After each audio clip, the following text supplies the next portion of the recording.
मैं तो ये कहता हूं कि पूरे देश के मुसलमानों को दुआ करना चाहिए कि नरेंद्र मोदी जैसा प्राइम मिनिस्टर बनाकर अल्लाह ने भेजा।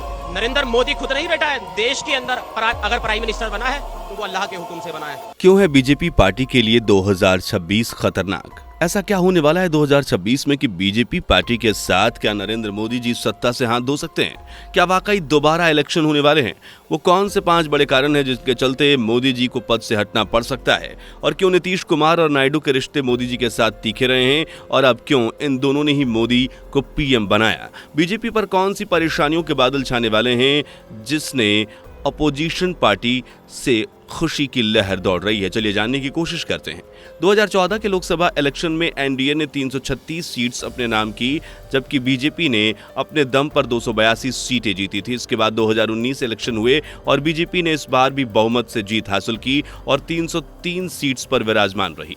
इन्हीं आंकड़ों को देखते हुए बीजेपी ने 2024 के इलेक्शन में पहले एक बड़ा दावा किया और वो दावा था 400 पार का। लेकिन ये दावा और बीजेपी का सपना तो अब चूर चूर हो गया है। अब ओपोजिशन पार्टी ने पूरा दमखम लगाकर बीजेपी को हराने की फुल कोशिश की और जनता के दिल में अपनी वो छाप छोड़ी कि 400 पार का दम भरने वाली सरकार बहुमत भी अपने नाम दर्ज ना कर सकी और सिर्फ बीजेपी की 240 पर गाड़ी आकर रुक गई। लेकिन अपने गठबंधन साथियों की वजह से ये आंकड़ा थोड़ा बढ़ा और बीजेपी के नाम 292 सीट्स दर्ज हुई, जिनमें टीडीपी की 16 और जेडीयू की 12 सीट्स भी शामिल हैं। इन्हीं आपसी गठबंधन की वजह से 9 जून 2024 को नरेंद्र मोदी ने तीसरी बार प्रधानमंत्री पद की शपथ ली। लेकिन इस जीत में वो मजा नहीं है जो बीजेपी 2014 और 2019 में ले चुकी है, क्योंकि इस बार बीजेपी पार्टी को जीतने में जिन सांसदों का हाथ है उन्हें पलटू मास्टर दल बदलू का टाइटल दिया जाता है, जो कभी भी मोदी जी का साथ और हाथ दोनों छोड़कर अलग हो सकते हैं।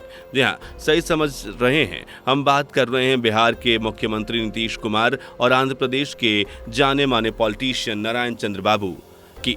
इन दोनों को मोदी जी के तीसरी बार प्रधानमंत्री के कार्यकाल के सबसे बड़े गेम चेंजर के रूप में देखा जा रहा है। यानी जहां इन्होंने बीजेपी को जीतने की हिम्मत दिखाई, वहीं ये बीजेपी को गिराने का दम भी रखते हैं। इसका जीता जागता सबूत है 2009 के लोकसभा चुनाव। बिहार में नीतीश कुमार की अच्छी पकड़ है, लेकिन यहाँ के लोग बीजेपी को कुछ खास पसंद नहीं करते। इसलिए जब मोदी जी ने लोकसभा चुनाव के प्रचार के लिए बिहार आने के लिए कहा तो अपनी सत्ता के खोने के डर से नीतीश ने इन्हें मना कर दिया। 2010 के विधानसभा चुनाव के दौरान भी मोदी जी पर रोक लगाकर रखी गई। हद तो तब पार हुई जब 2013 में बीजेपी पार्टी ने मोदी को उम्मीदवार घोषित किया तो नीतीश इससे भड़क उठे, क्योंकि उन्हें लगता था कि बल्कि आज उनका मानना है कि वो मोदी से अच्छे प्रधानमंत्री बन सकते हैं और इसलिए 2014 में नीतीश बीजेपी से अलग हो गए। लेकिन साल 2017 में नीतीश ने फिर से एनडीए में वापसी की और 2019 का लोकसभा चुनाव और 2020 का विधानसभा चुनाव बीजेपी के छत्र छाया में लड़ा। लेकिन फिर 2022 में नीतीश ने एनडीए से रिश्ता तोड़कर आरजेडी से रिश्ता बनाया। लेकिन 2024 में नीतीश फिर से एनडीए में शामिल हो गए। वहीं यू टर्न मास्टर चंद्रबाबू भी कुछ इस तरह का आने जाने का खेल खेलते हुए देखे जा चुके हैं। नायडू ने मोदी जी का एनडीए के साथ न सिर्फ रिश्ता तोड़ा बल्कि उनके खिलाफ बयानबाजी भी की, लेकिन आखिरकार ये भी 2024 में एनडीए के साथ मिलकर लोकसभा इलेक्शन में खड़े हुए। अगले साल बिहार में चुनाव है और अगर नीतीश कुमार को लगता है कि उनकी पार्टी को सरकार से बेदखल कर दिया जाएगा या फिर उन्हें मुख्यमंत्री नहीं बनाया जाएगा तो हो सकता है कि वो एनडीए का साथ छोड़कर मुख्यमंत्री का पद संभालने बिहार पहुंच जाए। वहीं नायडू की बात करें तो उन्होंने 6 मिनिस्ट्री के साथ स्पीकर पद की डिमांड की है। ये देखा जा रहा है कि नायडू एपी को स्पेशल स्टेट की डिमांड करते करते एनडीए के समर्थन वापस ले सकते हैं, क्योंकि अगर बीजेपी बिहार और आंध्र प्रदेश को स्पेशल स्टेट्स का दर्जा देगी तो दूसरे स्टेट्स भी ऐसी मांग करेंगे, जिन्हें पूरा कर पाना बीजेपी के लिए नामुमकिन साबित होगा। ऐसे में नायडू और नीतीश दोनों बीजेपी से अलग हो सकते हैं। वहीं बीजेपी के गिरने की दूसरी वजह है वन नेशन वन इलेक्शन। जी हाँ, ऐसे में उम्मीद लगाई जा रही है कि 2025 में बिहार का विधानसभा चुनाव और 2027 में होने वाले उत्तर प्रदेश का विधानसभा चुनाव दोनों 2026 में कराया जा सकता है। वन नेशन वन इलेक्शन इस वक्त सत्तारूढ़ पार्टी का सबसे बड़ा मुद्दा है। वन नेशन वन इलेक्शन वाली कमेटी ने कुछ ही समय पहले राष्ट्रपति को अपनी रिपोर्ट सौंपी है। राजनाथ सिंह ने इन इलेक्शंस से पहले कहा था कि हम अगले 5 साल के अंदर ही कोशिश करेंगे कि चुनाव सिर्फ एक ही बार हो। जो 2027 में उत्तर प्रदेश में चुनाव है उन्हें 1 साल पीछे 2026 में कराया जा सकता है और बिहार के चुनाव को 1 साल बढ़ाकर 2026 में, और ये काम वन नेशन वन इलेक्शन के द्वारा किया जाएगा। अब आप सोच रहे होंगे कि 2026 इसलिए खतरनाक माना जा रहा है क्योंकि वन नेशन वन इलेक्शन करके फिर से लोकसभा चुनाव कराए जाएंगे। ये भी हो सकता है कि लोकसभा 2029 में हो, तो ऐसे में बीजेपी कैसे अपनी सत्ता से पकड़ खो सकती है। जी हाँ, 2029 में लोकसभा चुनाव हो सकते हैं, लेकिन इसके पीछे एक पॉइंट है जिसके बेस पर मोदी जी के हटने के चांसेस के बारे में बात की जा रही है। लेकिन अब भी आप सोच रहे होंगे कि मोदी के हटने के पीछे 2026 का क्या फंडा है। तो चलिए 2026 की भी जन्म कुंडली देख लेते हैं और तीसरे कारण को जानते हैं, जो कि है डेलिमिनेशन कमीशन।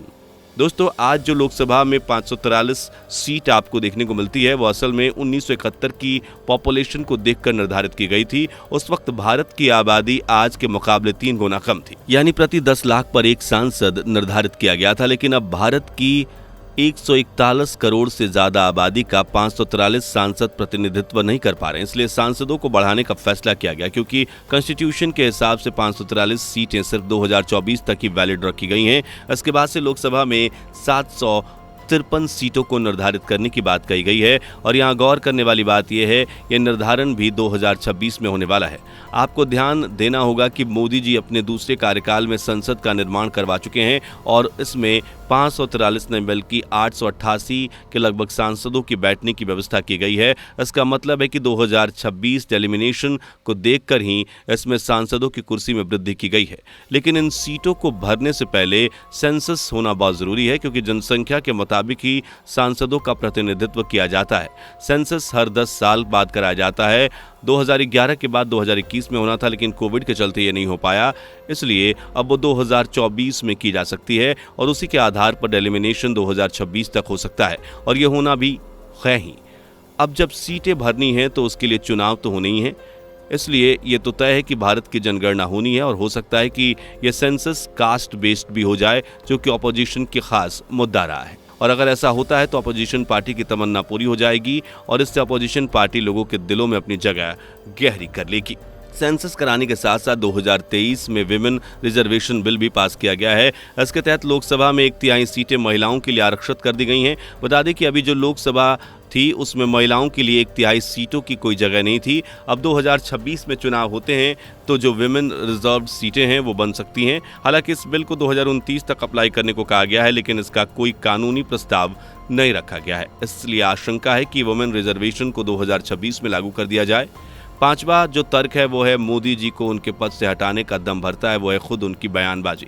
कुछ ही समय पहले जब केजरीवाल साहब जेल से बाहर निकल कर आए तो उन्होंने एक ऐसा तीखा बयान दिया जिसे मोदी सरकार तिलमिला उठी। केजरीवाल ने कहा था कि मोदी जी ने अपने कई सीनियर लीडर्स को 75 साल का होने के बाद रिटायरमेंट दे दी। मुरली मनोहर जोशी जिसके प्रमुख उदाहरण रहे, तो क्या वह खुद भी 75 साल के होने के बाद इस्तीफा देने वाले हैं? इस पर बीजेपी सामने आई और उसने यह दावा किया कि ऐसा नहीं होगा, बल्कि मोदी जी अपना तीसरा कार्यकाल पूरा करेंगे। लेकिन अगर बीजेपी पार्टी अपने ही बनाए कानूनों का पालन करती तो मोदी जी को आज 73 साल के जो हैं वो 2 साल बाद खुद इस पद से हट जाएंगे और इस तरह मोदी अपना कार्यकाल पूरा करने से पहले ही हट चुके होंगे। यही वो तर्क है जो मोदी जी को पद से हटने की तरफ इशारा करते हैं, और वो भी 5 साल से पहले। वैसे आपको क्या लगता है? अपनी राय कमेंट में बताएं। वीडियो पसंद आई हो तो इसे लाइक और शेयर करें, साथ ही चैनल को सब्सक्राइब करके बेल आइकन को प्रेस करें। दोस्तों, आपको स्क्रीन पर 2 और वीडियोस दिखाई दे रही हैं, जिसे देखने के लिए स्क्रीन पर क्लिक करें।